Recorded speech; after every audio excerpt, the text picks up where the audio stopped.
കേരള സർക്കാർ പ്രോജക്ടിന്റെ ഭാഗമായി പ്രവർത്തിച്ചുവരുന്ന അക്ഷയ സംരംഭകരുടെ കേരളത്തിലെ ആദ്യ സംഘടനയായ face forum of Akshaya centre എന്റർപ്രണേഴ്സിന്റെ പ്രഥമ സംസ്ഥാന സമ്മേളനം ഒക്ടോബർ 16 രാവിലെ തിരുവനന്തപുരം ശിക്ഷക് സദനിൽ ഗതാഗത വകുപ്പ് മന്ത്രി ശ്രീ ആന്റണി രാജു ഉദ്ഘാടനം ചെയ്തു. ഇന്ന് ജനങ്ങൾക്ക് മോട്ടോർ വാഹന വകുപ്പ് ഓഫീസുകളിൽ പോകാതെ, വില്ലേജ് ഓഫീസുകളിൽ പോകാതെ തന്നെ അവർക്ക് ഓൺലൈനിലൂടെ അക്ഷയ കേന്ദ്രങ്ങളിലൂടെ അവരുടെ ആവശ്യങ്ങൾ നിറവേറ്റിയെടുക്കാൻ കഴിയുന്ന മേഖലകളുടെ എണ്ണം വർദ്ധിച്ചു വരുന്നു. ബിജെപി തിരുവനന്തപുരം ജില്ലാ president advocate V Rajesh, KPCC general secretary advocate Subodhan, DCC secretary Kaimanam Prabhakaran എന്നിവർ ചടങ്ങിൽ സംബന്ധിച്ചു.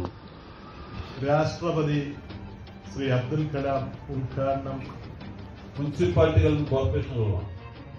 പണ്ട് എംപ്ലോയ്മെന്റ് എക്സ്ചേഞ്ച് വഴി തൊഴിലാളികൾ കൊടുക്കുമായിരുന്നുവെങ്കിൽ